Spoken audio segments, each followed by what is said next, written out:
There they are. Oh, Right? Hmm. Oh, I did. I attended something. can you see me?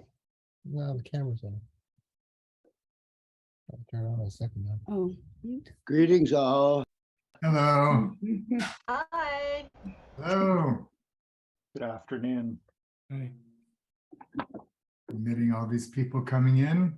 I recognize some familiar faces. Always good to see. Twice. Greetings from Atlanta. In Georgia. Excellent. Arizona. North Carolina. Welcome. Ottawa, Canada. Woohoo. Other side of the country, Vancouver. In BC. Yes. Excellent. He's Okay. on good. Arizona. What part of Arizona? Tucson. Oh, I'm in Cornville, outside of Sedona. And I'm in Arizona. Phoenix. I'm There in you Phoenix, go. Arizona. We got the state covered. You do. Yeah. Wow. Hmm. Good morning from Melbourne, Australia. From Good Melbourne. morning. Yeah, great. Morning. And you're in Wondering, Seattle.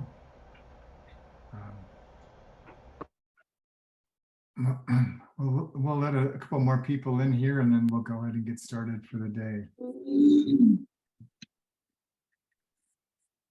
All right. Is there anybody who didn't check in and wants to stand up on behalf of their city? Hmm. My name is Amelia, and I'm from Pittsburgh, Pennsylvania. Okay. Oh, Hello, Lillian. Hey, hi David. Good to Hi, see you. I'm Lillian. I'm from Singapore. Hmm. All right. There's Michelle. So I'm just going to leave. I've got a few slides for you. I'm just going to leave them down for now. And it's just nice as we start just to see faces as opposed to screens and slides. So we've had a chance to kind of check in for those of you just joining us for people's, and Carol wins the award for most colorful background. Wonderful. We'll let these two in. So I just want to hear a little bit about kind of what brought you here today and what you're looking for from today that would be meaningful for you. And then I'm going to share some things from my side. But I'm just curious, like what's on your mind as you come today?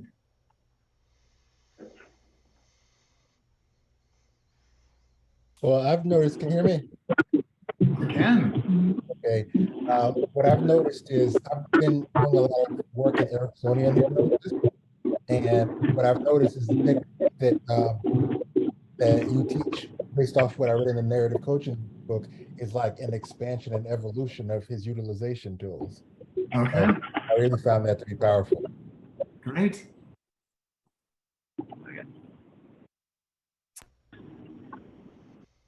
Somebody's on phone. That's Tom Savito. Oh, hey, Tom. hey, Tom. Hi. Headed home. Hope to get on a computer when I get there, about 15, 20 minutes, but I'll listen in. We'll see you again then. Okay. How about for others? David, I always enjoy when you kind of capsulize the narrative coaching. It's so rich and it's so deep and there's so much to it that in our modules there's things to integrate and to connect with and to practice, but it helps me cognitively and also to percolate it into my somatics when you kind of put it in a nutshell. It gives those modules a place to be filed in my internal library. Great. Thank you. Yeah.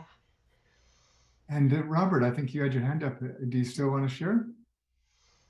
Thank you, David. I took the introductory course almost 2 years ago and have not really done much of anything with it for a variety of reasons. But I'm just now getting to a point where it appears that my life is moving once again.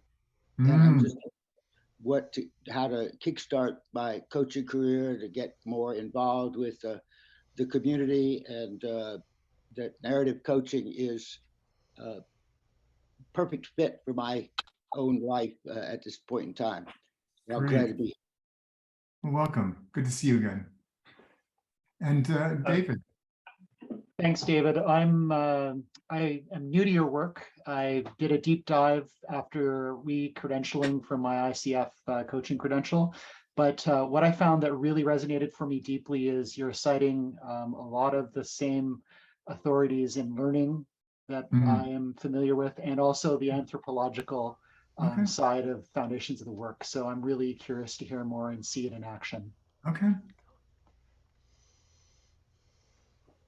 And let's see, we've got Renee. Hello. I just wanted to say I'm very new to the narrative coaching space. I'm new to coaching. I've just finished coaching with Positive Acorn around positive psychology coaching. And as I went through that mentoring program, Robert kind of connected me to your work, David, and sort of said, I think this is the community that you should come to, and this is the next step in your learning progression. So I'm coming in as a novice, I shall say. Okay. Great to have you. And we have Carol. What's on your mind, Carol?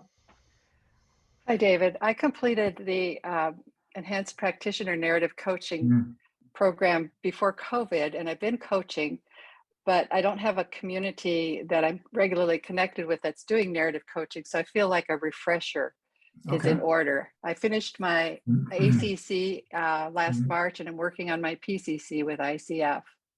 Okay, great.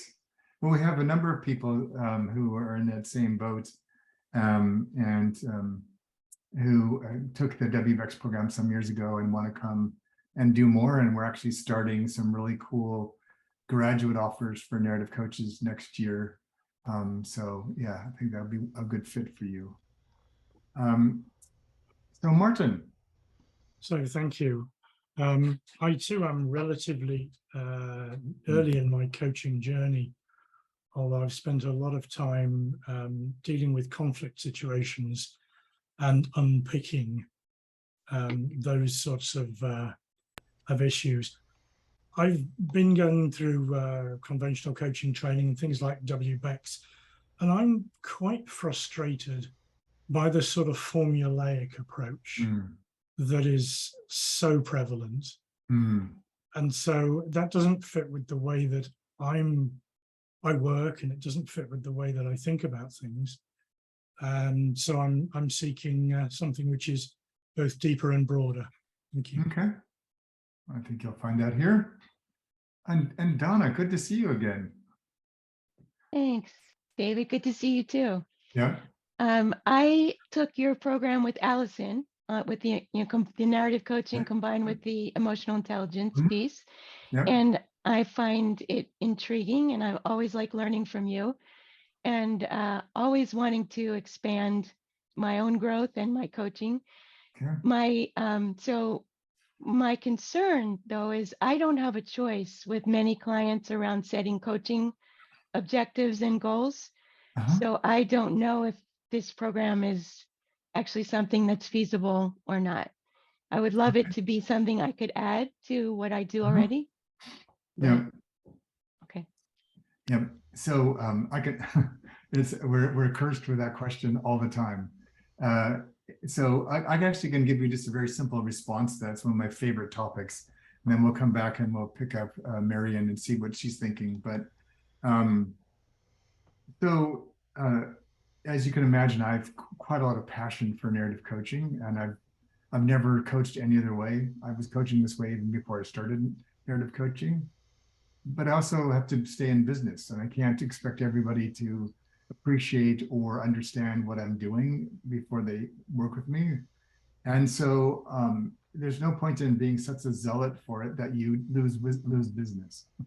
There will be some clients that are just so far away from narrative coaching that you may not even be a good fit for them. But for me, what I have always told clients is I'm very committed to meaningful outcomes for you. And I would like to invite you to be open to how you might get there. And so there's some hygienic things we have to do, particularly for sponsors, not so much for clients, but for sponsors who are still stuck in the 20th century around how this actually works. I'm being generous when I think of the 20th century, but and because there, as I said in my WBEX talk earlier this year, there's a delusion that somehow means something to set objectives that way, or that change is linear and rational and predictable, but that's the reality that we often have to get hired into to work. So there's no point in pretending otherwise. And so it's really using the narrative coaching skills to help unpack what your sponsor is telling you or giving you, so that you have a better felt sense for that, about what's really at stake for them, what they're really after, keeping them abreast as you go, particularly if the client starts moving in directions which may seem tangential to the original objectives. And so there's a way to support our sponsors to get their needs met and still stay true to what we believe about narrative coaching. It just sometimes requires a little bit more finesse on our part and a little more bridge building on our part. And I'm totally fine to do that if it allows me to serve a client who otherwise I wouldn't be able to work with. So, and we have clients, and I've set goals with clients. I don't think it's, and if they believe, it's like a placebo effect. If they believe that setting that goal is going to be useful to them, and it is, then why not just set a goal with them? So I'm not against goals. I just think they're way overused, and there's better ways to get things done. So is that good enough, Donna, for now? Excellent. And Marion, welcome. Hello, thank you. David, I was certified in 2018 in narrative coaching, and this was before you got to see us and our faces. Yeah, but I was there with this big. Yeah. And I was this morning in what was it yesterday? Yeah, this morning in a mastery class. Please forgive the word. That's what it's called. It's a mastery class for another coaching modality, and it was clear that a number of people in the class were not ready to declare themselves in terms of their goals. And I quoted you. Oh. I quoted around coaching without goals. Yeah. And I could see the relief in the room, because at least half of the people didn't know where they were going and shouldn't. I mean, they couldn't. No. So it was really lovely to be able to bring that there. And I think a friend of mine was commenting the other day that another reason why this feels true for me is because of the times we live in. To set a goal assumes the future is relatively steady and knowable. No. Neither of those are true at the moment. And in the past, coaches often prided themselves, and often rightfully so, as having cared for ourselves or worked on ourselves enough to be able to hold that space for others while they were in that space of unknowing. But my observation, even for myself, is that I'm also now in that space more often because of the world that we live in. So it just makes it even more unclear to me how we could set goals in a way that's actually relevant for the times that we live in. I think there's a lot of great things about goal theory, and we all know about having a vision or an aspiration or an intention helps focus people. And I think there's also a whole bunch of other resources that relieve people of the pressure of having to know what they want before they've even started. And one of the things that would be true now, that Michelle can attest to this, and Indigo, in our current narrative coaching program, one of the things that's become even more clear to me since I taught with WBEX a few years back is this realization that when you meet somebody, they are one person. And if you ask that one person, what is your goal? They'll tell you, they may tell you. But the person who's going to fulfill that goal is not the same person who said it. Because they're going to become a different person in the course of moving towards what they think they want. So why am I going to spend time asking the current person what they want, because they don't know yet? And even if they didn't know, they're going to have to transform themselves to make that part of who they are. So I want to know that person. As they're getting close to that, or getting close to the crux of their issue, what do they know? What do they feel? What do they see? Because they're more likely to be aligned with what's really on the table, because they're actually starting to live it already in the conversation. One of the things that I said was something along these lines, that in coaching without goals, you move forward and then you arrive at a threshold and you choose to step over it, and already you are a different iteration of yourself.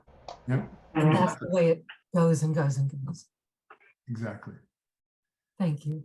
You're welcome. And you don't trap your client into something Yes. that they started with. You know, if you set a goal and you're too rigid with it, what might have emerged gets shut down or pushed aside and doesn't get to come forward. One of the unspoken truths in coaching that, if I had $1 for, when I used to do a lot more executive coaching than I do right now, if I had $1 for every time I would spend sessions with a client who on their own and from HR and from 360s or whatever, had a series of objectives from coaching. And we very dutifully moved towards fulfilling those objectives through several sessions, when finally we would get to the place where I would ask them, is this what you want to be using your time for? And there would be some version of no. In reality, I don't want to get better at my job. I want to quit. Right? It's quite shocking the number of clients who actually quit. We never talk about that in coaching. I consider that a successful outcome. HR might not think so, but I consider it a humanely successful outcome if it's the authentic right thing for that person to be doing. And it's actually in the end better for the company, because they didn't want to be there, or it was not a good fit anymore anyways.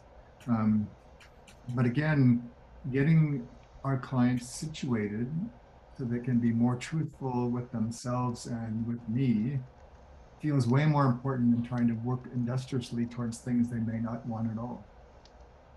So, okay, we've got one more hand up, Kent, and then we'll see if anybody else wants to say anything, and then we'll move on. Thank you. Kent, what can I do for you?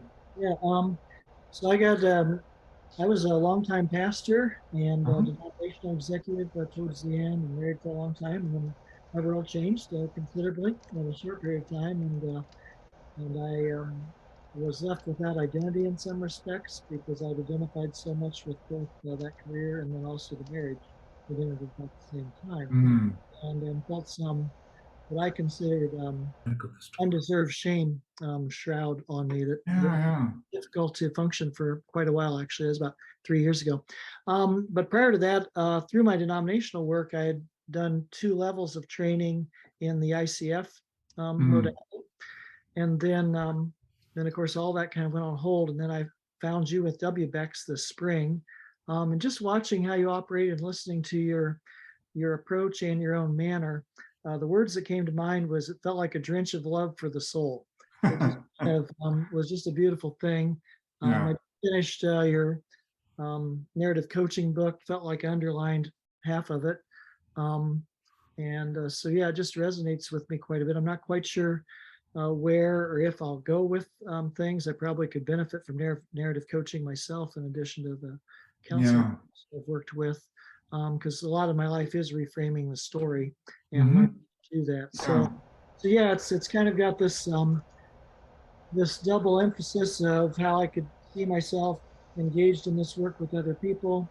I had always assumed I'd go into some kind of consulting or something, or coaching at some point. Anyhow, I hadn't envisioned staying in ministry fully in the traditional sense of that term forever, but I just didn't expect the abrupt switch and the somewhat lost credibility. So I'm here to learn, and I'm grateful.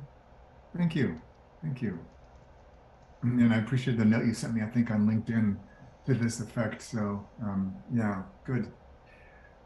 All right, anybody else want to chime in? I just want to share a few things with you and then we'll see where this goes. But all good? Okay.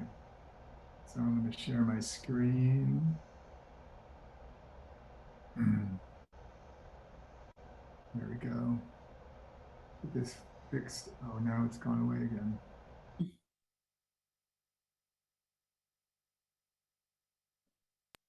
All right.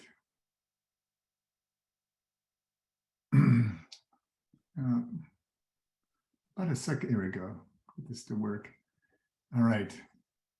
So I just want to share both an experience and a little bit about kind of what we do in our programs and to see what might be of interest to you. So I always liked starting out with a good poet and a good quote. So here's the one we'll choose for today.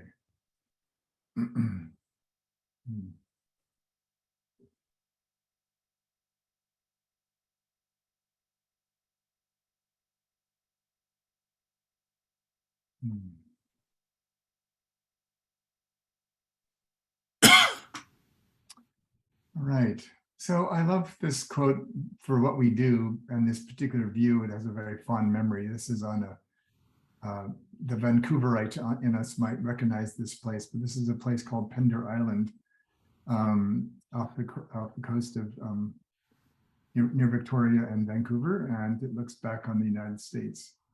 But I like this because it says a lot about how we do all of our work, which is the ability to invite people to notice what learning is available to them, to notice what their stories are trying to ask of them, but to recognize that what they're searching for is there the whole time.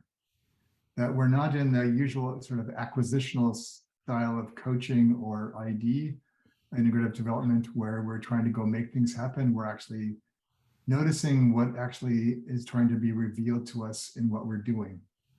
So I remember back when I started coaching about 25 years ago, that I could have even like 2 or 3 sessions during the day and be exhausted, utterly exhausted. And now I can run multi-day workshops on narrative coaching. I can run 3-day retreats. I can coach all day, and I'm nearly as fresh at the end of the day as it was at the beginning. And it's because I no longer feel like I've got to carry these coaches, or carry the coaching, do all the work. I trust that what we think of in some ways as the inner healer in the person is what I'm helping to activate, helping them to become aware of.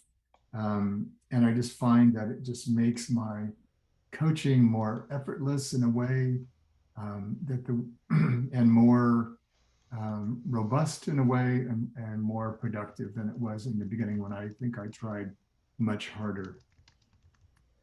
And so in all the programs we teach, that's the basic philosophy that we're aiming for. So I wanted to share with you kind of 3 of the core things that we teach, each of which is found in one of our programs in particular, and then sort of see what more questions or reflections you have at the end in terms of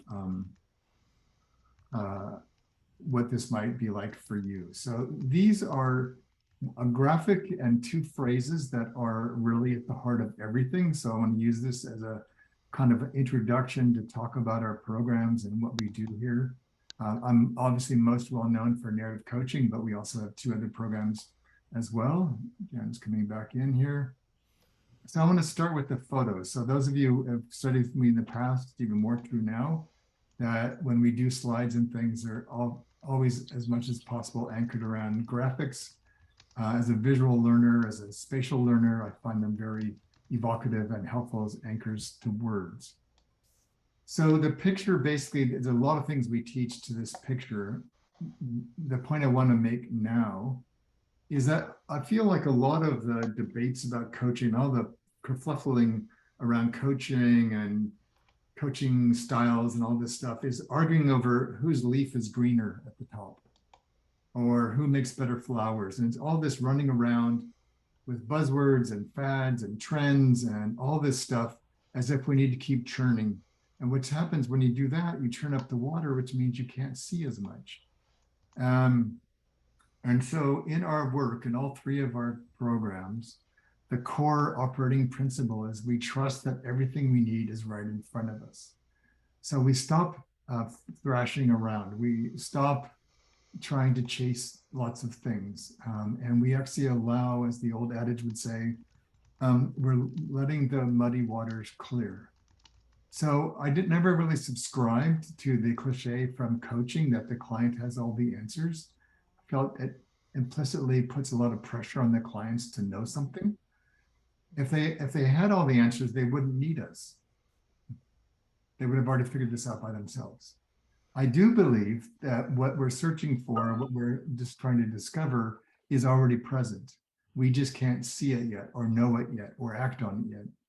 So my job is to help both myself and my client, whether I'm working with one person in coaching or an entire organization in integrative development, to allow themselves to be still, to pay closer attention to themselves, to each other, to the context, to discover what's being born here. What are we midwifing into awareness or into action that's already seeking to emerge. And what I find then, if we're not focused on our questions, our method, our objectives, we actually notice way more because we're more relaxed. And we actually can allow things to have their own right to be there, and it allows the people that we're working with, again, whether it's an individual client, a team, a group, an entire organization, to retain ownership of their own project so that my fundamental goal is met, which is to make myself redundant as soon as possible.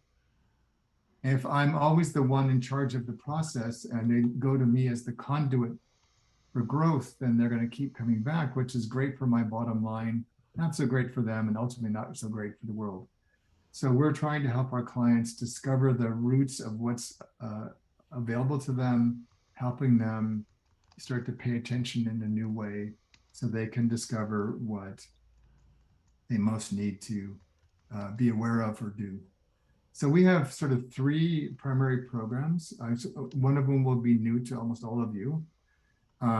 We have a narrative release program, which is the NR, and it really is focused on you yourself as a practitioner. Our clients are bringing us more complex issues, more demanding issues, more uncertainties, more unknowns, and we need to be able to develop ourselves and do that work for ourselves before we can do this for others. So this is a great program for people that have done narrative coaching in the past, in particular, or ID, to kind of say, I now see how to do that work, but how do I develop myself so I can do it even better and hold more space for people? And so this is a really wonderful program. I'm teaching with one of our faculty members again next year, looking at things like grief and shadow and attachment and trauma. How do we hold space for the work our clients need to do, starting with how do we do that work for ourselves? Then we have narrative coaching, which takes this same narrative release philosophy and allows us to apply that in the coaching space, to work with individuals and teams to create and live out a new story.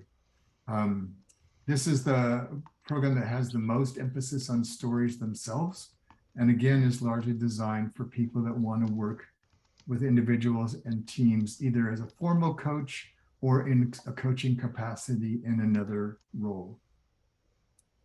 And then the third one is what we call integrative development. It's my latest body of work built over the last 10 years. It started out being sort of narrative coaching at scale.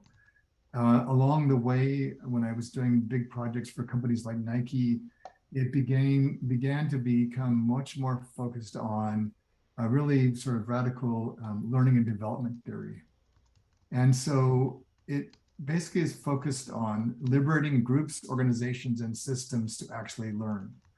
So, and I've got a couple of slides on that in a minute, but that's a really exciting new frontier of how do we take this work we've evolved in the coaching space and apply it in any situation at any time, at any scale.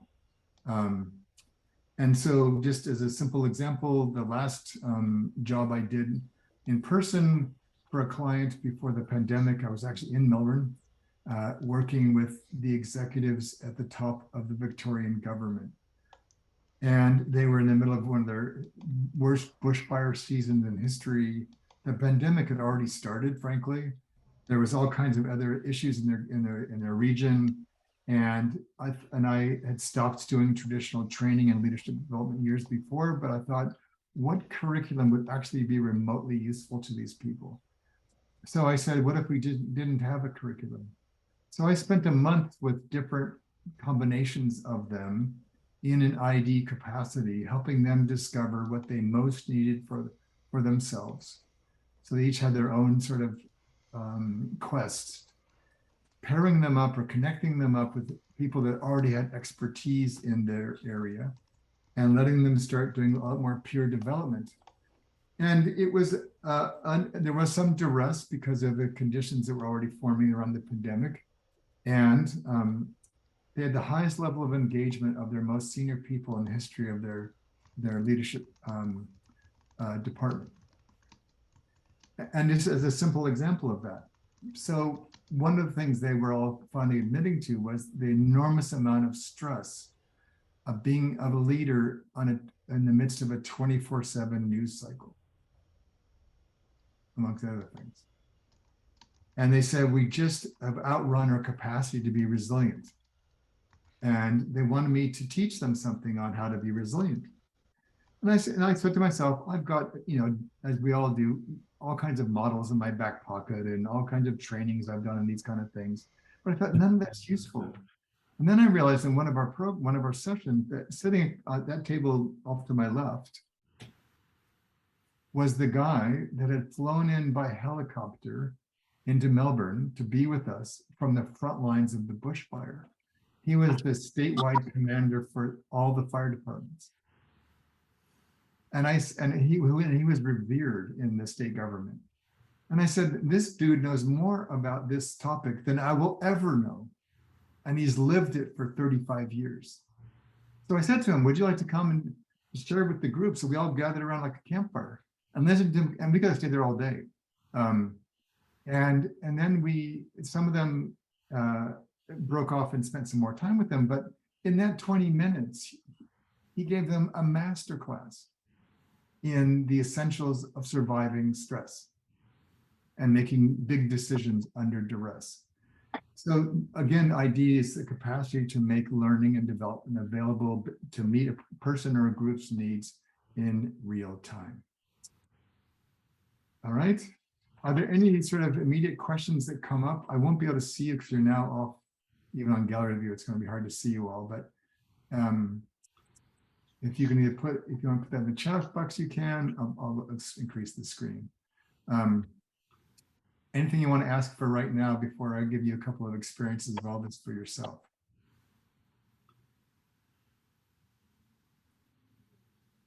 No. All good? Okay. All right. So in our narrative release program, one of the things we work a lot on is our own ability to self-regulate in the presence of what our clients are presenting to us. Yeah. All right. Yeah. So this comes in particular into play in our narrative release program. And indeed to your question, yes, all the 3 programs are the same duration. They're all 9 months with a 3-month break, and then the opportunity to come back for a much more intensive certification in the following year. And if you're new to this, I would start with narrative coaching. It's the simplest, most straightforward of all of these. But if you work more with systems, you might explore ID.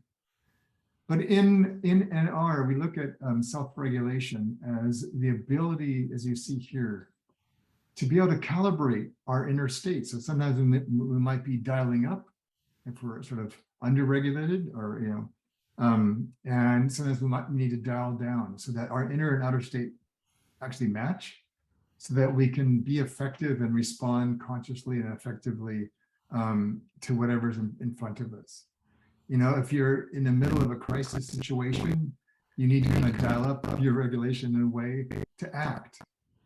If you're after a stressful situation, you might need to down-regulate to calm yourself back down and to bring yourself back into equilibrium again. And so a lot of what we're doing in our programs is helping to notice where the client is right now, and know that when they enter into spaces where they're learning or developing in some new ways, that they're often going to be dysregulated. You can't learn and stay regulated at the same time, in a way. Regulation helps to absorb and integrate and apply, but there's a bit of a dysregulation that comes when we're challenged to think in a new way, or challenged to believe something new, or to do something different. And that's fun, it's part of the process. So how do we help people do that by doing that first for ourselves? And a lot of what we notice, particularly in the narrative release work, is that a lot of the patterns they have when they present to us are reflective of their earliest experiences. We don't go back and ask about their childhood, but we can model for them, we can help them experience and experiment with different patterns. So say, for example, we have somebody that is under a lot of strain at work, or in the face of a stressor or a big choice. And their usual pattern is to disengage, to detach, to withdraw. There's nothing wrong with that. That's a survival mechanism they've found is useful to them. And they might have other people in their life who would very much like them to stay more engaged. So we can model for them and help them begin to learn how can I have strong feelings and not get so dysregulated that I have to check out. And there might be times that I can feel something and keep moving forward at the same time. This is important to us, to me anyways, because when we're asking people to take on new behaviors, new mindsets, new whatever, they have to have a platform for them to be able to do that. And there's going to be some uncertainty when they're trying new things. But if they don't know how to regulate themselves as they're trying new things, it's like building a house on sand. It doesn't matter how beautiful the house is, it will fall down. And so we're helping them learn how to stretch themselves and to grow and to build up that regulatory capacity so their foundation will support them. And I want to give you just a quick experience of that for yourself, so you have that for today. But I want to know, this is a huge topic. I've written all kinds of papers on this, but I'm curious about what's coming up for you when you think about this for yourself. Is there something that would be helpful for you in this current context to explore more about regulations before I give you a quick practice?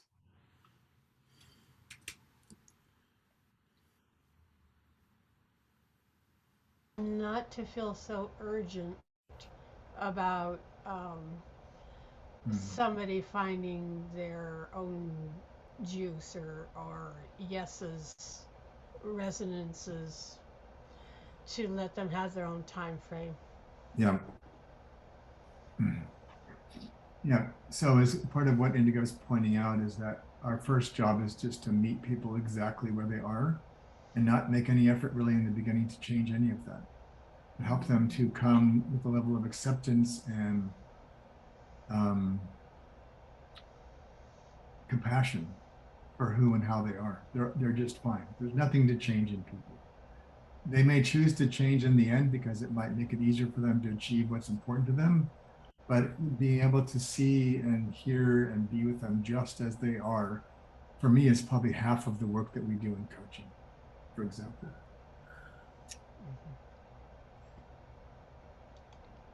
Yeah. Anybody else wants to share anything for right now? Okay. And if you're not speaking, it'd be helpful if you're on mute. We've got a big enough group where it just takes 1 or 2 pieces of background noise. That'd be helpful. Great. And if you want to speak, great, just come off mute and let us know. Um, I so- put my comment in the chat, David. Robert, is that you? Yes, I put my comment in the chat. Okay. Yeah, so you were asking about, so for me, the NR program, Robert, I think the NC is a good fit for you. And I think it will give you some of the structure that would make NR richer for you. The NR program is really not, you will end up with a lot of healing and wholeness for yourself, as we all will, as I have, even teaching it. But it's really designed for people that are in a place where they want to be able to do this more for others. And I know some of the background you shared once before, Robert, and the kind of community you'd like to serve with this. And I think that the NR program would be very powerful in that space. And given what I've heard you say about your journey, I'm sensing that NC might be a good place for you to begin. I've actually mistakenly put that as a second comment. The first above comment that I am drawn to the ID program. Yeah, okay. Okay, great. So I'm going to just give you a quick experience of this. So one of the things we do differently, I suppose, in this program, and will it be even more true next year, is we put a lot of the content in a library for you to read and to listen to, watch at your own pace and your own order of priority, rather than using our precious time together in class to go over lots of material. So we'll do a lot of practices in class. We'll do a lot of dialogues in class, and we're just finding that more and more effective for people. So I want to give you one of our most common practices we do often in all of our programs, but it shows up first in the narrative release program. And this has to do with one of the tools that we use to help people to self-regulate themselves. And so what I'd like to invite you to do, if you don't mind, if it's too much or it doesn't work for you, you're welcome to keep your eyes open. Many people find it easier to be less distracted without the visual field. If you wouldn't mind just closing your eyes, if you want to, for just a few minutes, I'd like to kind of guide you through this activity, just to give you a felt sense for what becomes possible in working this way. So assuming that you're sitting, and if not, standing is fine too, just become aware of your own posture as you're sitting. What do you notice in terms of contact with the floor, with a chair, with anything else that's you're involved with as you are present with us? Just notice where that part of your body contacts the object.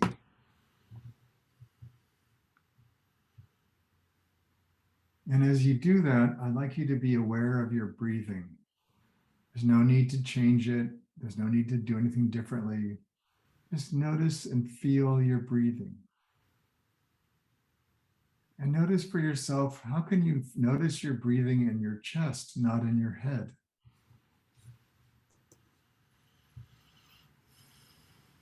And to recognize that your body is breathing all on its own. It doesn't need your help. And just allow yourself to be breathed.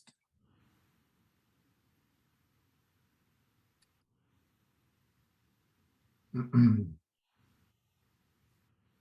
from this place, I'd like you to bring into your mind's eye something that might be disturbing for you right now, confusing, uncertain, anything that you've been pondering or ruminating about or dwelling on that's present in your life. It might have been a driver from earlier today, it might have been an argument, it might have been a choice you're trying to make, it might have been, who knows? But just notice something that creates a little bit of disequilibrium or dysregulation in you. And bring that into your mind's eye and feel it. Just like really feel it. And notice what happens, starts happening to your body.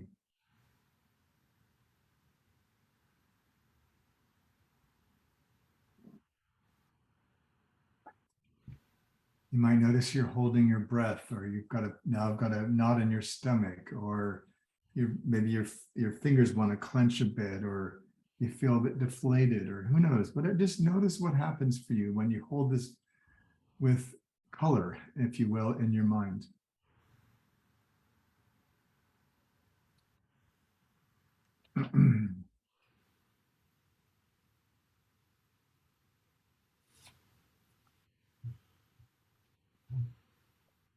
And now I would like you just to pause that story, which is now running through you, and take a deep sort of sighing exhale. So exhale through mostly through your mouth or only through your mouth, and just let it go.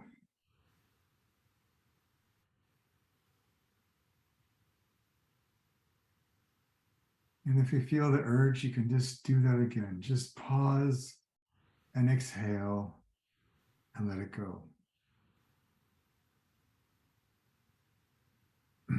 And in doing so, you might notice that your mind gets a bit quieter.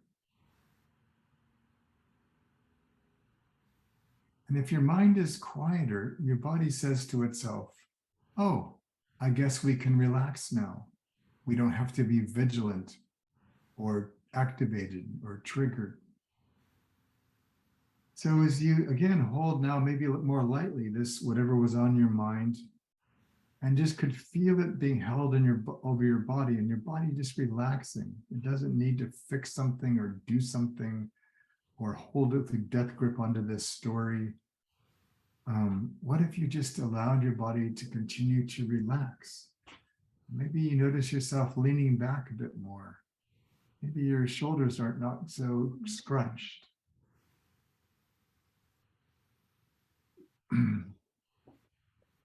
Just notice how that appears for you. Because when our body can relax, it means that we're no longer needing to feel like we have to be in control. We have to do something, and allows us to trust what's trying to emerge. And one of the things that often happens for many of us in this state is it allows us to connect with our heart. You would know this in your own life if you've been mad at somebody for doing some kind of minor transgression that somehow gets blown into a big deal. And when you let go of the big deal and realize it's not a big deal, you realize how much you care for this person. And what got you all bent out of shape fades away. Why? Because you've connected back to your heart, what actually matters to you, which is not the minor piece. It was the caring relationship.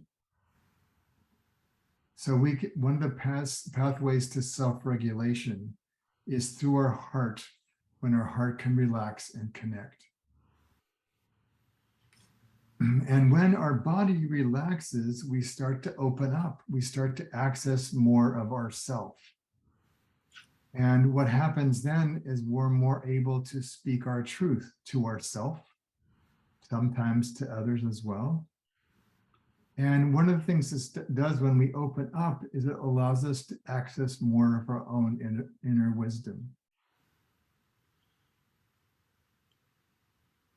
And the assumption we made, the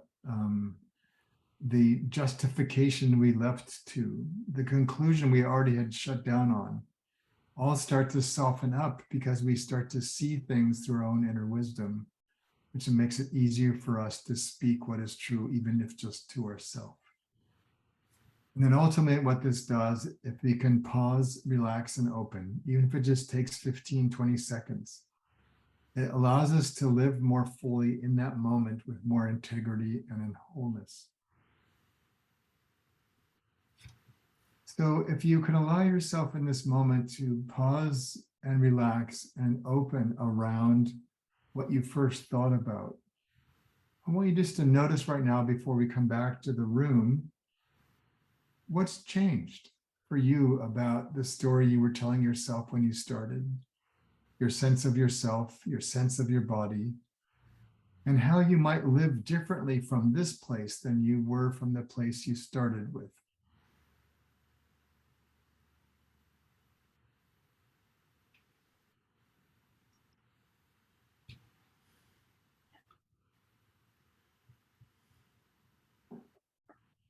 And if you're able to notice a difference, you've now experienced what self-regulation makes possible.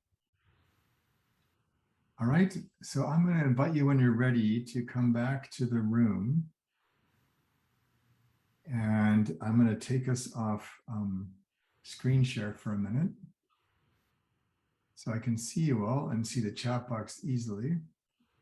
And if and when you feel ready and you'd like to share anything that emerged from you, I would love to hear that, either in terms of the experience itself or maybe any curiosity about what it might say about working this way.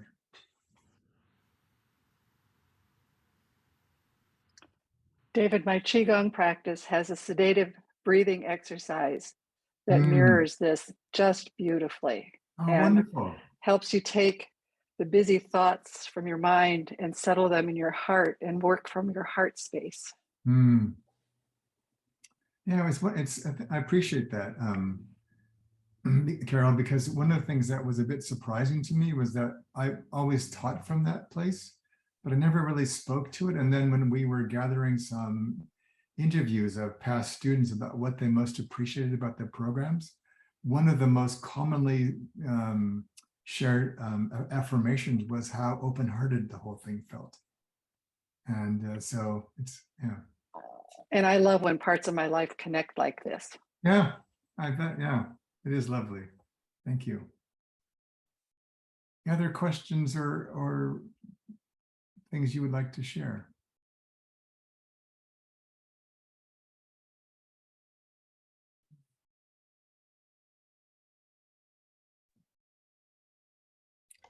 I think I feel more of me.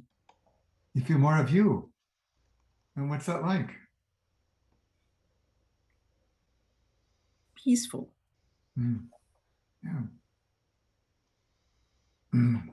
Yeah. And to be clear, doing this doesn't make what we were angry about go away. It doesn't magically fix anything. It just allows us to engage with what's on our mind in a more grounded and effective way.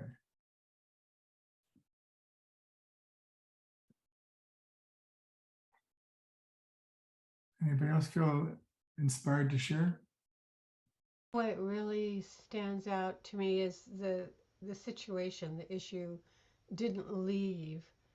But while I'm approaching it, I get to be more relaxed and enjoy the trail to whatever it becomes or doesn't become. I'm not caught up in the future of resolving it or getting the answer. I just get to approach it and enjoy the stuff on the sides of the road as I get there. That's a very different place to be en route to whatever it becomes. And I had a really vivid example of that. Yeah, I think I shared this in class. Well, recently, Indigo, I was in the grocery store shopping, and I came to the end of the aisle, and there was a woman kind of at the end of the aisle next to mine who started screaming what I guess was at a child, and I was mortified.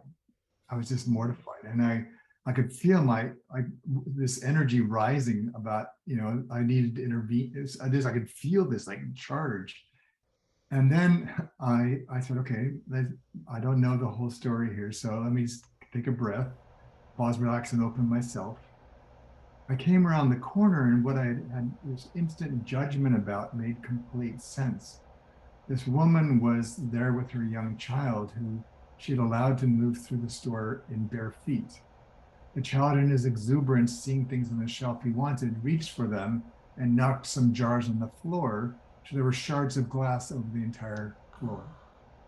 And she was not yelling at the child for being insubordinate or mischievous. She was getting him to freeze so he did not move and slash his feet to bits. And I realized that if I had just stayed with my first story, I would have not only held my judgment of her, I might have done something that was not remotely useful, but certainly is now, I know, completely out of place for the other half of the story. And it was just, again, a reminder about why we spend a lot of time in our programs helping ourselves and our clients to self-regulate so they can actually create the spaciousness and the confidence to go learn. And a lot of what they're struggling with or working on often relates to stories they've been telling themselves which are really only half the story.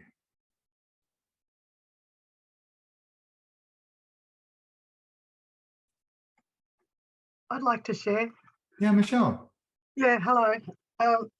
Just for the record, I've actually done the program, and I'm here today because I love David's work. So I like to go through the experiences. And David, what I went through then was I was like walking into different rooms and I was seeing different colors. So when I tried to draw in my body of a story, all of a sudden all I could see was red. My teeth were gritting, and I just kind of wanted to scream, knowing that even in this house, in the next room, there's challenges. So I thought to myself, wow, I could go out fighting and creating all this noise. And so as soon as I did that exhale, which I absolutely love, just in that moment, my whole body just totally tingled. And all I saw was just basically the red had gone. And I thought to myself, if I walk out there now, it's kind of like, hey, what's up? Problem here. Yeah. So thank you for just allowing that moment, which I just needed this morning. So your timing is perfect. Excellent. All right. Okay. So I'm going to move it back to sharing screen again. I just want to share a few more things with you. Here we go. I did this again. Funny. So I just want to share a couple of things about narrative coaching, and then I'll share one about ID. So this is the traditional view of coaching, and sort of oversimplified. Client shows up, client tells the story, we analyze their story, work with, and then we identify the problem. And often that is done almost immediately after they've presented something. We think we know what's going on, and then we help them discover a solution. I don't know about your life, but my life doesn't look anything like this. And so I found, as somebody was sharing in their check-in, that a lot of the ways in which people learned coaching, for me, just didn't reflect reality about how I observed people learning, growing, changing. And it often made, even for all of our language around client centricity, it often kept the coach quite in charge of the conversation. And so we do this a bit differently in narrative coaching. The way we think of this is that there's three pieces I want to share with you about this graphic that are important to me, of many. One is that the thing about the traditional view is it assumes that the client is presenting to you an issue in a vacuum. And there might be other people in their story, then we might have some setting for the story, but in reality, we're working with them as an individual. Humans are social animals. We're social creatures. The things that we're trying to do in our life are a result of and in relationship to other humans. Sometimes it helps us, sometimes not so much. So we, in narrative coaching, bring the context into the room with us and use fields like anthropology and sociology to put what our clients are presenting in context. Each of us could be coming to coaching for the exact same issue, everybody on this call, but our context for that issue is going to be totally different. And so, you know, I'm a Caucasian man in my 60s who lives in the US. That's a context that's going to be different than many of the other people on this call. So I feel as a coach, I have a duty to try to understand how is the context affecting this person, their storytelling, their story. How do I not impose my formulations or my assumptions on that story, but hear the story in their context as best as I can. So that's the first piece. Second piece is we're with the client. We're not standing outside their world coaching them. We're in this space with them. So we're affected by the conversation. We're contributing to the conversation. We might even be transformed ourselves by the conversation. And the last piece among many is that all of these elements, these 4 elements, to whatever degree they're present in a client's presenting issue, are all present at the same time. They're all part of the same experience. They're all part of the same issue. And so we're bringing these elements as we need to into the field, which is the energetic space between us and our client if we're coaching. And we believe that whatever the client is searching for in terms of resolution is already present. We're just trying to figure out how to make it present to us. We may decide the problem is not a useful frame. Like, what if we just were present to what was unfolding in the field and we let go of the notion there was a problem altogether? What elements of the story are going to be useful because they provide clues to how the client sees the world now and how the client, part of the client already knows the new story. How do we bring that part of the story further into the field so we can actually put some legs under it so they can actually move towards that particular story? And so what this means then is our role becomes much different. My role is not to drive the coaching conversation with all my brilliant questions. I'm doing some research as part of a startup I'm supporting that's using video to help accelerate the development of coaches. And one of the things we measure in this process is the number of questions that coaches ask. And what we're finding is that masterful coaches ask in an hour between 15 and 25 questions. Most coaches ask somewhere between 40 and 80 questions in an hour, with the average being about 55 or so. And it's often because they're stacking questions on top of questions. And the last demo I did as part of our work there, I had asked 13 questions in an hour. So part of it is we're not necessary. We're just inquiring into the field. We're not trying to get somewhere to a solution. Because we sort of believe, Albert's rolling in his grave because I had to really paraphrase it, but this is what I believe. Well, I'll just let you read this.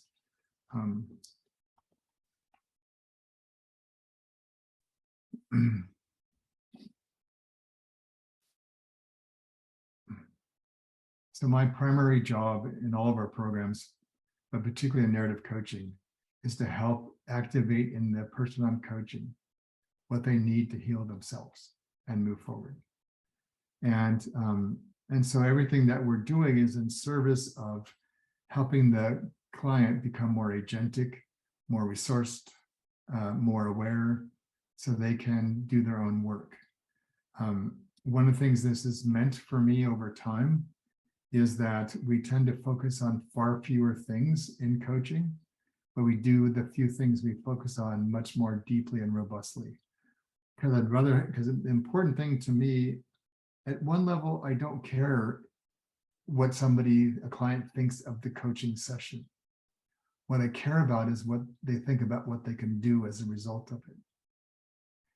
So for me, my intent in the coaching session is what experiences and experiments can we do right now to really anchor something that the client has become aware of and create resources for them to take with them so they can start to practice on their own the minute they leave the session. And we might stay with something for a couple of sessions so they really anchor that and embody that in their life and living. And then we might move on to a next one. Rather than skimming across lots of topics in sessions, none of which ever get fully anchored in, most of which evaporate within weeks after the clients leave coaching. And so if I can anchor this in their own inner healer, they're much more likely to continue it once they leave coaching. So I'm going to stop there for a minute and see if you have any sort of things that are coming up about this or about narrative coaching. And then I want to just share with you one simple frame from the ID program to share a bit more about what it's about. Anything that comes up for you right now that's on your mind. So Kent. Well, that last phrase caught me a little bit because I have the sense, generally speaking, that the agenda for the discussion is based on what the client brings to the table.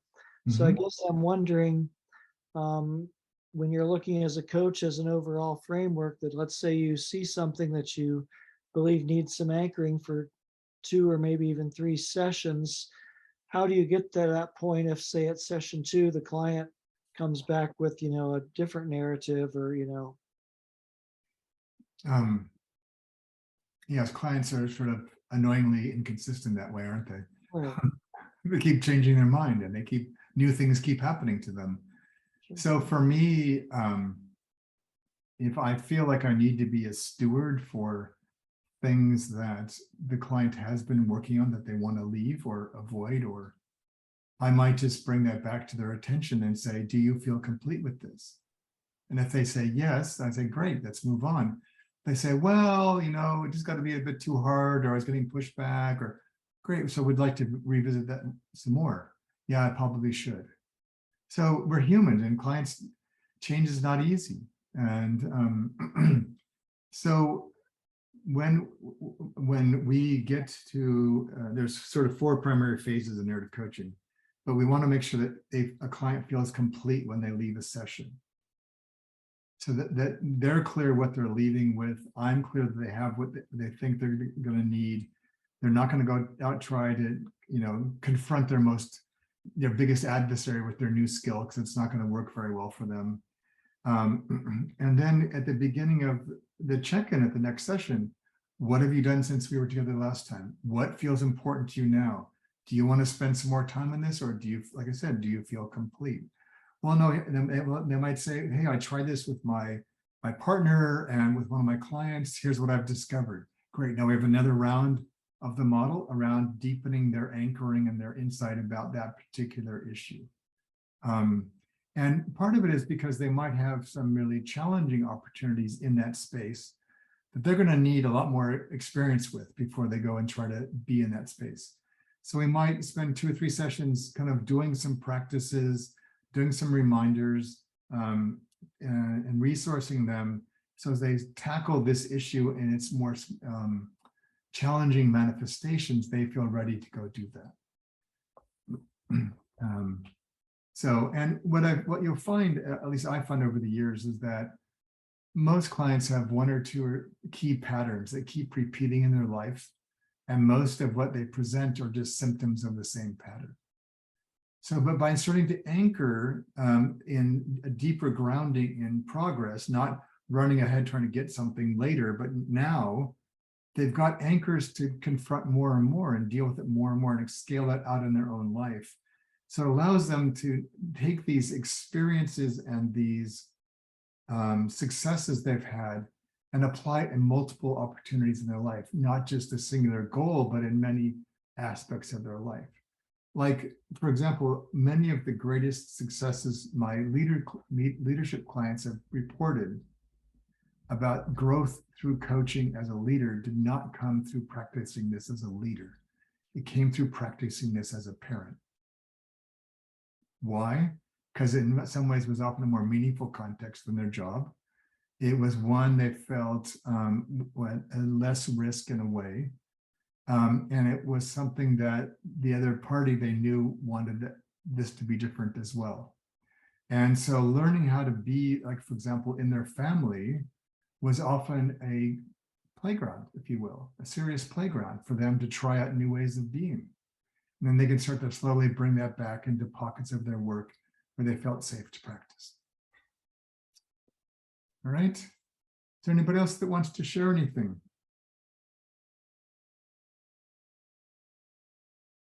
Or ask? Okay. Seeing no hands. Oh, wait. Marion snuck in there just at the end. Excellent. Marion, what would you like to ask or share? When I hear the word healer, yeah, I hear also what comes up for me is the tension. Well, the contention that coaching should not stray into the healing territory of deeper therapy, that kind of thing. So it might be useful to hear you talk about that a little more in terms of your use of the word. That was the very first question I was ever asked, my very first narrative coaching question. I've been asked that probably 500 times. My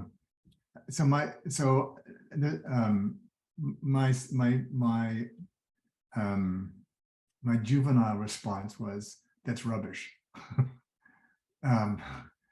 My more professional response would be, not you personally, but that concern.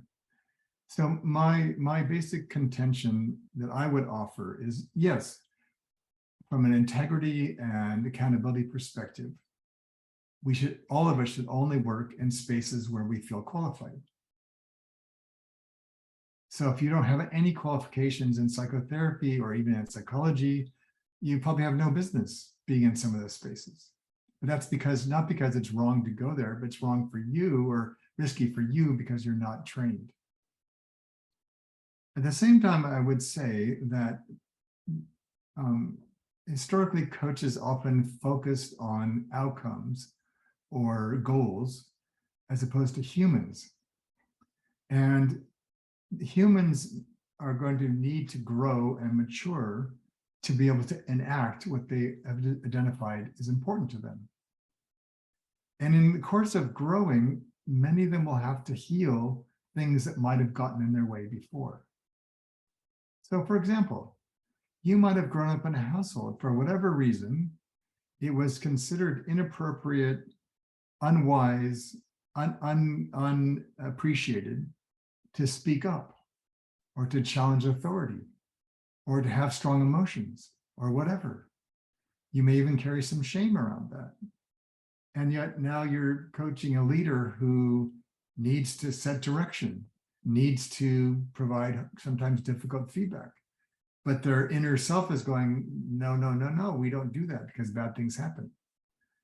So you're not going to do therapy with them. You're not going to say, let's relive your childhood and let's resolve that for you.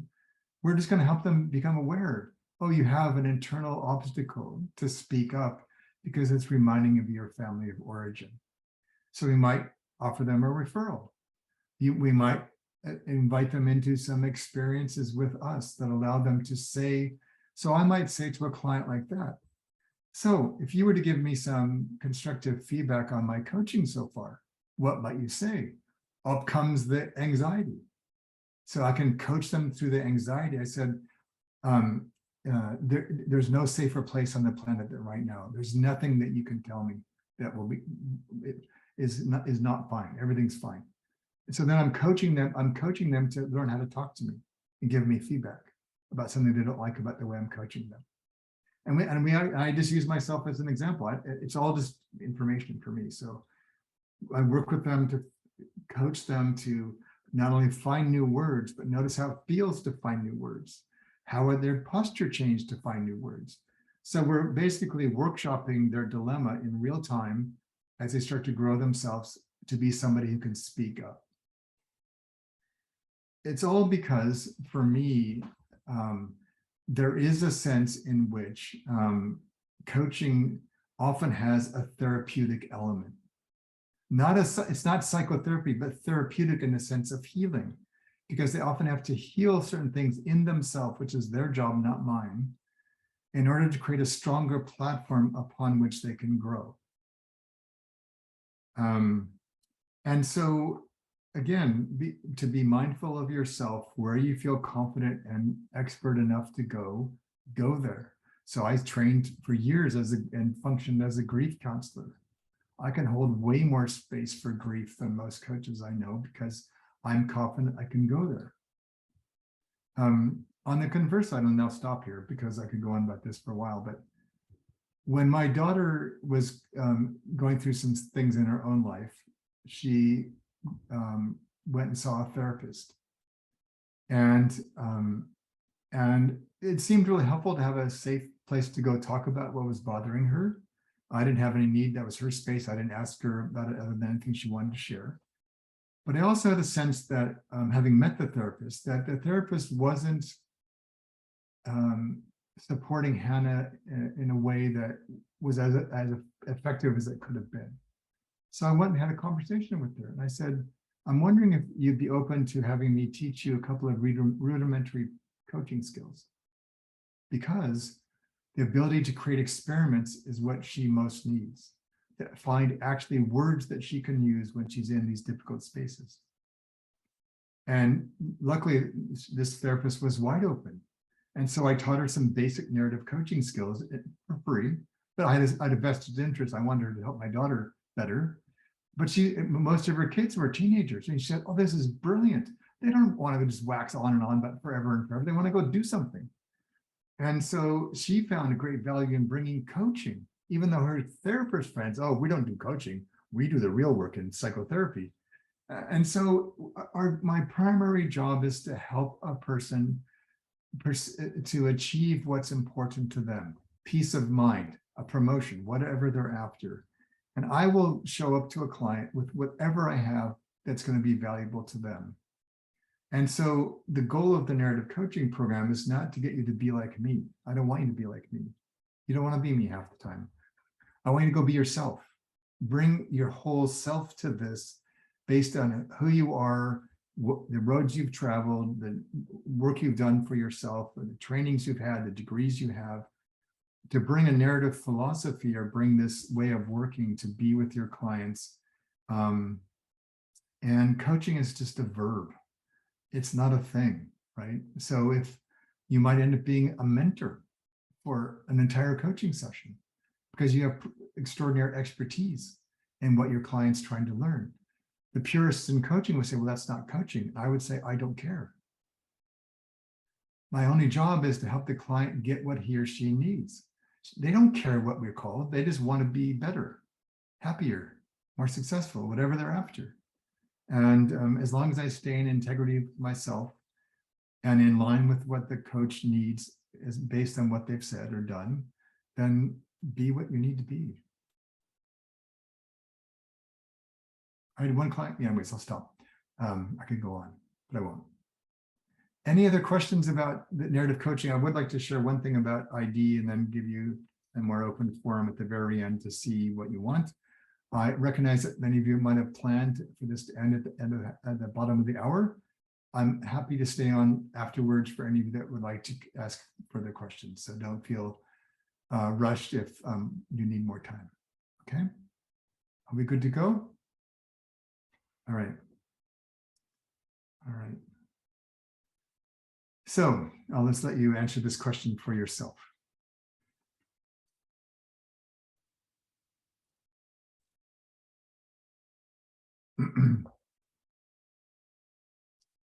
So you might admire this woman on the left's shoes. Maybe, oh, I wish I had those. You may have built a lifetime out of learning how to carry heavy rocks. And if that's your gig, then all the power to you.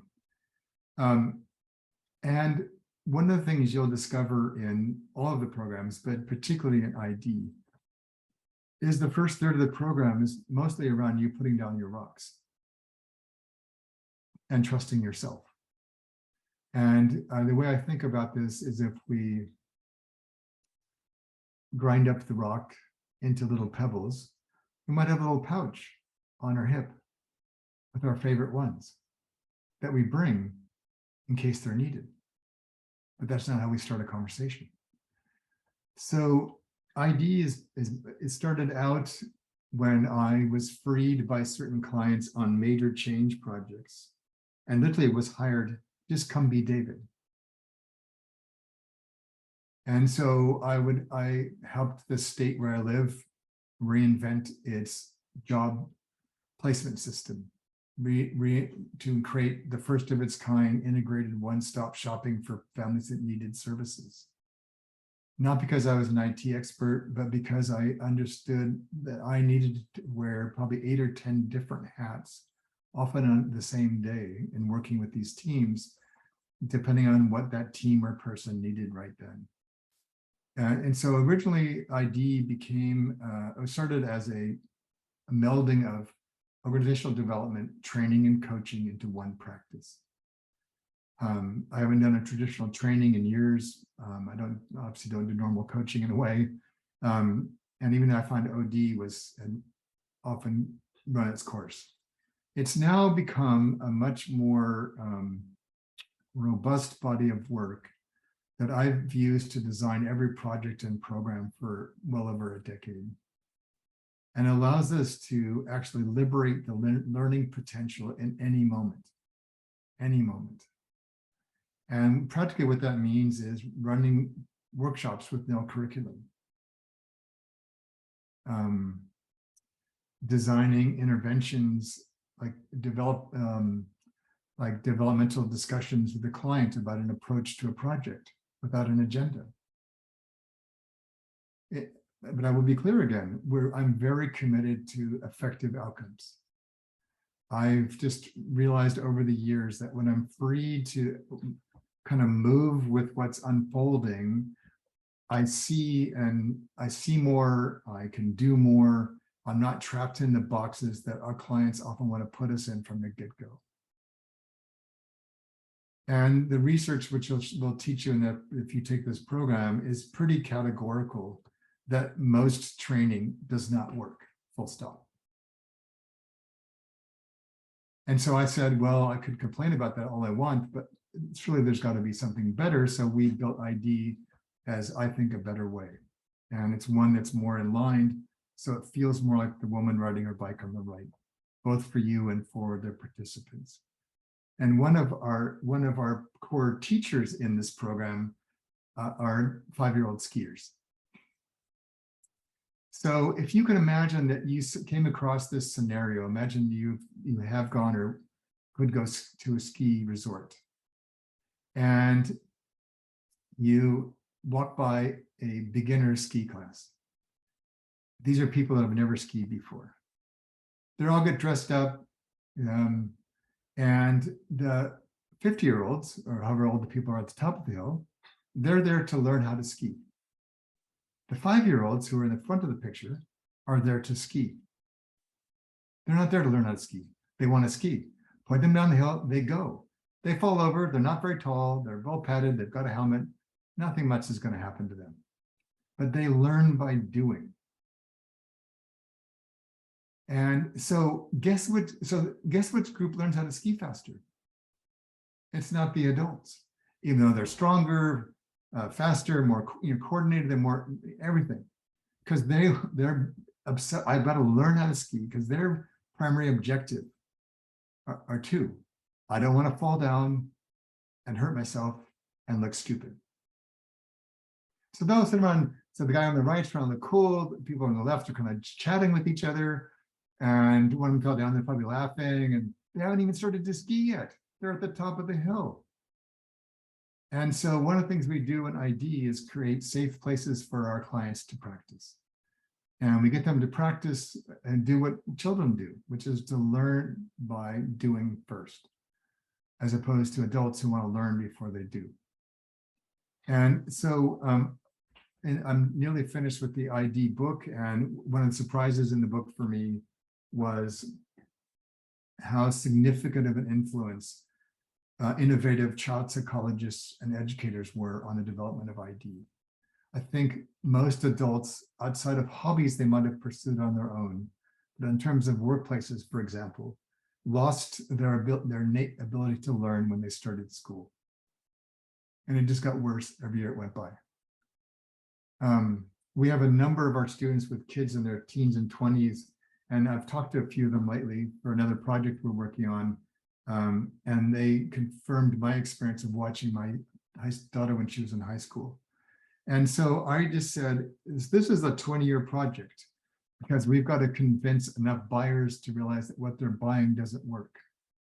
And what ID is we're preparing enough case studies in universities, schools, organizations to show them there's a better way to actually liberate the learning and development capacity of your employees and your managers and your leaders.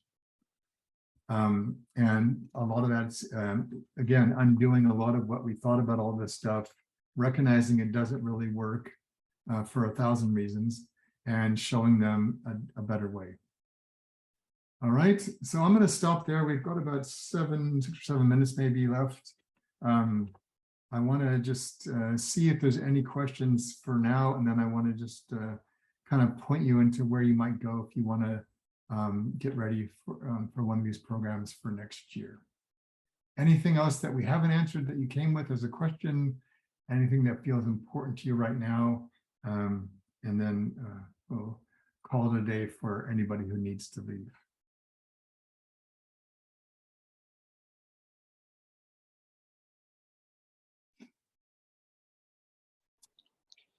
David, I just wanted to acknowledge you that I resolved my question about the which program. Excellent. In that mindful pause, proactive exercise that I had spent most of my life learning how to fix myself, and have gotten to the age of 73 and discovered I did not have that power. That was not mine to do, but it was relaxed and open to the universe, that the universe would fix me far better than I was able to do. So what I need to do, rather than either reviewing the narrative coach program or doing the NR program, to simply get into narrative coaching in the next three or 4 months, and practice coaching and paying attention to myself, paying attention to them. Okay. That would be the way I would learn resilience and focus and whatnot. At which point the ID program would be the natural next step for my entire history of trying to be of maximum service to a maximum number of people. That's wonderful. So, thank you for that. You're welcome. And we've started a lab that I'm piloting it right now. It'll launch in earnest in January, and it'll be a great place for graduates and students to meet. And we're creating some mechanisms there when we build the whole thing out for people to come practice. So you'd actually have an opportunity, Robert, while you're practicing and putting it into action, to come be a part of a small group to share what you're learning and get support and practice with your peers. So that'd be great. Anybody else want to share anything for right now? So is it Manny? So did I say that correctly? Sure did, but the question is actually my wife, Charlotte's. Go ahead. Okay. Yeah, that's Manny. Okay. So I think it sounds like the ID program would be the way for me to go. I guess I'm in a liminal space. I'm actually a college professor leaving academia, partly for the reasons that you just named. We're not creating good learning spaces. We're not creating, I just think the whole thing needs to be overhauled. Yeah. Thought about trying to do that work in another capacity. So obviously systems change is very important to me. It's something I teach. And at the same time, I'm very much an introvert. And so as I'm thinking about my next step, I really like connecting with people one-on-one. I have a passion for changing systems. And ultimately, the work I want to do is in preparing people, like helping them develop the capabilities to be able to change systems. Yeah. As well as, I think that starts with them being able to be grounded and live a meaningful life, on a personal level, and then transferring those skills to a higher level. So I guess I'm still a little torn. I have a lot of organizational knowledge. I'm an organizational psychologist. I don't have like a lot of one-on-one coaching experience. So still a little torn about which one would be better. Okay. And I'm happy to stay on and answer more of that. Just on the surface, I'm an introvert myself. We have a number of people in higher education and the ID community for the same reason that you're describing. All of the 3 programs have the same 9-month sequence of 3-month blocks. The first block is all about yourself. How do you prepare yourself to work this way? So there'll be some of the individual work there. You'll be part of a peer triad, a mastermind group, so you have small conversations. The second section of 3 months is about the process itself of ID. And the third one's about practices, specific skills and tools you can use to actually do this. And again, with the lab, you'll have a chance to meet with some of our graduates who are working in the same space. So it mostly depends on, as you move through the liminality of this time, what kind of conversations would you like to be having, and what do you feel you're most ready for right now? Okay. And then like I can imagine a trajectory where you could do ID, and if that works really well for you, then say I might come back and take the coaching one because now I'm ready to do deeper work with change agents. Okay. So that would just be my take on it. So, so I wanted to. Is that? Yes, thank you. Great. I wanted to show you this slide. So there's a slide, and the slide. Let me put this up so you can actually capture that later. You'll get a recording of this when we're done in a couple hours from now, so you can have all these slides as well. You can just join the wait list for any of the 3 programs. I think the one for NR is up now. We had a little bit of a delay. If you get on the wait list, then you get some early bird benefits because you get the registration opens on the 18th, and you get some benefits from being an early bird there. And so that would be my next step if you haven't done, is just be on the wait list for any program or programs that interest you, and we'll stay in touch with you about that.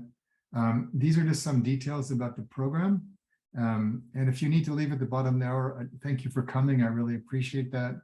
You can always reach out to us at miconnect@themomentinstitute.com if you've got further questions. Always happy to answer those questions. Michelle, would you do me a favor? Would you just drop the MI Connect address in the chat box for people? That would be great. I just want to share a bit about, for those of you who can stay on, a bit about the details of the program. And so every module has the same 4 elements. So we just keep repeating this cycle. So initiation really is sort of entering that part of the program and that part of the work. I will present that, and we'll work on some of the core elements. Again, this will be more experiential this year because we're putting more and more into the library. So you can watch as much or as little as you want. The second week, you'll work with the faculty. Again, not bringing in more material, but just working with what we've already engaged around, giving you more practices to kind of help you kind of find your way with what of that work is resonating for you and meaningful for where you're at. The third week, you'll be offline, working in your peer triad and your mastermind group, doing the work. So this is your 5-year-old skier going out to play. And you'll have some assignments you can use or not use or adapt. It's a way of you putting what you're discovering in action. And then we'll come back the 4th week together. And it's around integrating. So what are you taking from this module? What can you anchor in yourself? What are you doing differently? And it's a chance for you to share what you've done with the rest of the group to be able to make sure that you feel complete with that module before you move on to the next one. So that's sort of the structure for the flow of each month of each program. We've changed a bit about how the programs are designed. So they're now 9 months and not 10 months to give everybody more of a break at the end of the year. Like I said, we've started this lab. It will be a membership fee-based lab. We're going to give you, we've raised the price of the program, but we're also giving you 6 additional months of free membership in the lab. So you're only paying for about 5.5 or 6 months. And the lab will be a chance for you to connect from day one, as much as or little as you want, with graduates of the program that you're in. So you have a chance to go to master classes, meet people like you were saying, Lonnie, about other people in your industry, your space. So you can already talk shop with them from the get-go. And then we've had a lot of requests, particularly for the coaches, to really up our game on certification and make it easier now in both programs, in narrative coaching and ID, to get credit like in professional bodies like the International Coach Federation. So, and we've also realized that when we incorporated certification in the program, that not everybody was ready for certification. They were pretty full up at the end of the program. So we're going to have that 3-month gap, and then we're going to offer certification for 5 months, starting in January or in July. So you might say in January, I'm ready to go now. I'm loving this. I want to get certified now. The certification is going to be infinitely more robust than before, mostly around your practice and helping you claim the work as your own. But you might say, you know, I just want to hang out in the lab for a while and practice and meet people and kind of go at my own pace. Maybe I've got a full-time life and I'm not ready. And July might come and think, now I'm ready. I know enough. I feel grounded enough in this work. I want to go get certification. And so, yeah, and then we're also then building in a whole bunch of things in the lab, like I said, for people to practice. And so, yeah, so I wanted to see, for those of you who are still here, if you have any other questions or any other needs you have or anything that would allow you to feel complete at the end of the call. So money is, oh no, she's gone. Yeah, Kent. Yeah, so so if you do the fee for the 12-month, so that's in any of the 3 programs, would be that. Correct. Correct, okay. And then at the conclusion of that 12, if you weren't ready for the, or didn't choose to proceed with certification, it sounds like you could stay in the lab. Yes. There's a monthly fee with that, or what? Do you know what that is? Yeah, it's all of $97 a month. Okay, all right, yeah, that's not bad at all. Okay. No. So And the big fee is really to be able to do the modules, and the lab's kind of thrown into that. And then yes, afterwards, if you want to stay with the lab, it's a modest fee to continue that. correct. That's Yeah, because again, one of our mantras is that we want to honor that people come to these programs with lots of their own experience and knowledge. Mm-hmm. And so this way you can curate your engagement with the library based on what you're most interested in, what you don't know. You can skip things you might already know. And also because, again, we're social learners. We want to accelerate the capacity for people to develop themselves, which means to put our own integrative development to practice ourselves. We want to support you to chart your own course. Gotcha. Not tell you how you have to get there beyond learning the basics. Can I ask 2 more kind of related questions? Quick? You can. Okay. 2 questions. They're related, but they're very different questions. Okay. First one, is there anything in your program, or is that assumed you picked that up elsewhere? And I've got some of that elsewhere, but in terms of establishing your practice, so to speak, in terms of, you know, that whole thing, because that's its own quagmire. Yes. So there is the last module of every program is about building your practice. Okay. But again, we recognize that people come into this with varying levels of practice. Some people have been coaching for 20 years or consulting for 20 years. Some people are just starting. So it's impossible to create one program for everybody. So what we're doing is we're going to have one sort of core piece about mostly around how do you explain this work to clients or prospects at the end of each program. Not so much for NR because that's more about yourself, but for the other 2. And then we're going to build resources in the lab around growing your practice.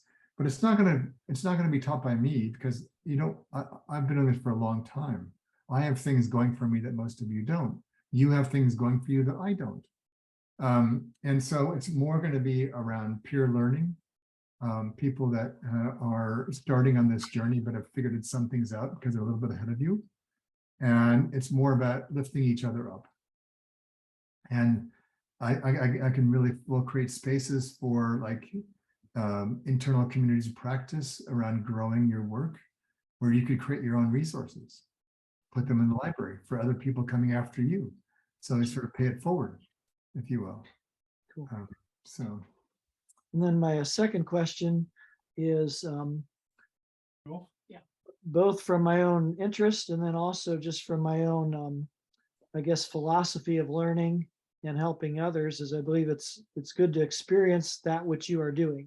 So yes. My question is, A, where are good resources, or where are good sources to find qualified narrative coaches to be coached by? And then also how much of that is included with the triads and everything. But again, a lot of times that ends up being semi-superficial because you may not want to bare your whole soul because they're in a triad and, you know, that sort of thing. So yeah. So 2 things. So in one of the things that we're creating for next year is this, what we're thinking of as a mentor vision program. So it's a combination of mentoring and supervision for graduates. And we're going to probably take part of that and put it in certification as well. It's a online platform that allows you to review your videos of yourself at work. It's a really powerful tool that we're going to bring into our programs next year. But in part, it's to allow you to meet other narrative coaches, figure out, we have a lot of our student participants who have formed lifelong friendships now, in some cases with people they've never met, because we do such intense work together, and it's very community based. My running joke is that people come to these programs for me, but they stay for each other. And so you'll be able to curate. If I didn't end up participating in the programs for whatever reason, are there other resources for finding narrative coaches? There's not yet, but once we build the lab up, that's one of the things on our to-do list, is to then start using that. And this is part of why we're creating a more robust certification program going forward, and we're even encouraging people, like, for example, that did the WBEX program, which was a very large program. And I feel like I and the work have evolved enormously since then, encouraging them to come back and do the new certification, because we can then be more confident in promoting that on our website. And so it makes it more confident for someone like you who'd say, hey, because we have a number of ex-pastors and people in various communities that way in our program, maybe that would be important to you. And you say, I'd like to have a certified narrative coach who's worked in the church, because that's some of my issues. Or maybe it's not relevant for you, but I'm just saying it would give you confidence to find somebody that you would feel like would be a good match for you. Gotcha. Thank you very much. Yeah. So one practical question. Yes, Spartan. If we're, you've talked about the weeks and you've talked about months. Within a typical week, what's the time commitment? Yeah. How does it work? Is it online? Is it? Yeah. So forgive me if it's a daft question. Is it a daft question, you said? Oh, it's a very basic and wonderful question. So on the website is more of that now, but so there's 3 live sessions. You can come to as many of them as you want. They're all recorded. So if you miss one or don't feel in the mood for it, or you're too busy, or you can always come back and watch it. If you went to every session of a module, so it'd be 3 of them, and then went to your mastermind and peer triad and did some work, it's probably about 4 hours a week. 3 to 4, depending on how industrious you are with your assignments. Sure. Okay. But yeah, probably 3 or 4 hours a week. And like I said, all of the resources are available to you 24/7. So you can log into our platform anytime, anywhere, and download things. We're going to post, I'm basically taking my entire library, particularly narrative coaching, and putting it all into the library now. It's not there yet, but it will be once we launch in January. So you'll have all the resources, everything I've ever written about any of these things will be there, as well as many of the tools I've created, which we don't teach anymore, but are still useful to people. And that will include all of the audio and video recordings of everything, any session we ever run in a program. Okay. And presumably it's based on Eastern time.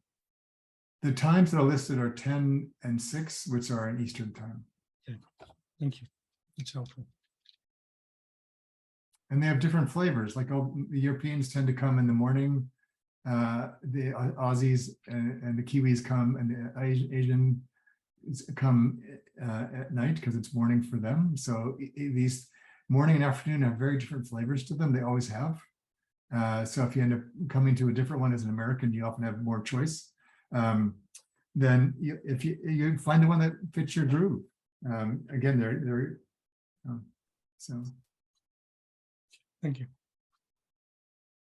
So 3 times a week, like one day would have a 10 and a 6 session of a particular topic, and another day would be another 10 and 6 of a new topic. No, so I'll try if I was not clear. So there's 3 sessions in a month for a module. Oh, a month. Gotcha. So there's 1 session a week on the first, second, and fourth weeks. The third week you're meeting on your own or doing whatever you need to do. Yeah. Okay, so you have 1 session a week and some homework and other activities you can do that add up to the 3 to 4 hours. Yes, because there's some things to read, and again, you could spend 6 or 7 hours if you wanted to read up a storm, or practice a lot, or you spend hours on an assignment. But we just find on average for most people, it's between 3 and 4 hours a week. Yeah, thank you. Sorry, David, we will receive this information that you are sharing at this moment. Yeah, so this recording will be sent to you. No, the structure with the certification and what you are explaining when 3 sessions for a month. Yes. You have this information? Yeah, so most of that's on the website, and some of it will be included in the email that you'll get probably 3 or 4 hours after class. Okay. If there's still something that we've missed or that you want to know that we haven't answered, just reach out to us and Emily can take good care of you. Okay, thank you. All right. Anything from anybody else? I'll just ask a quick question, David. Renee? I'm very new to your work, and I apologize for that. But if I wanted to read a little bit more and start that journey of narrative coaching, you're saying that you've written some books, and I'm very sorry that I don't know this. But where would I start that journey? Perhaps if you could say to me, go and read this, Renee, this will help you get your head around what we're doing here. Yeah, well, in time, most all of that will be available in the library, but there is a book. It's sort of the textbook that sits behind all of this. It's called Narrative Coaching. If you want to send me an email, I'll just email you a couple of shorter articles I've written about parts of narrative coaching. There's some book chapters I can send you as a place to start as well. That would be so helpful. I really understand why I've been sent to this space. Having today, I'm a clinical educator, and I'm a supervisor, and I'm a clinician. And I kept saying to Robert, my style is narrative. I'm a narrative therapist. Where is coaching fitting in? He's like, go here. So it's been such a pleasure to listen to you. And great. I feel like I could just do all of them. Yeah. So thanks, Renee. And just email me and I'll send you a couple of things to get you started. Anyone else? David, I'd like to just chime in as a student. Yeah. Okay. So I've been with David since WBEX signed up, I think, late 2018, and has done all his certifications of every piece of his work.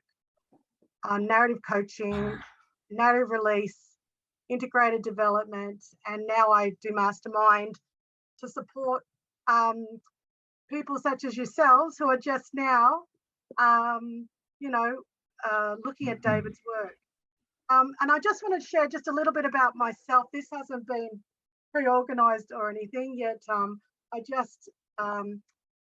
just blessed by taking that step and working through each piece of work David has presented us.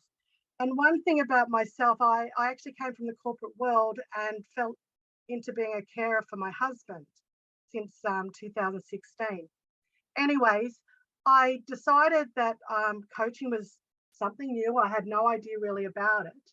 And what's happened since these 4 years, as you can hear my accent, I come from Sydney, Australia, and I have never met in person anyone out of the 4 years that I've been with David.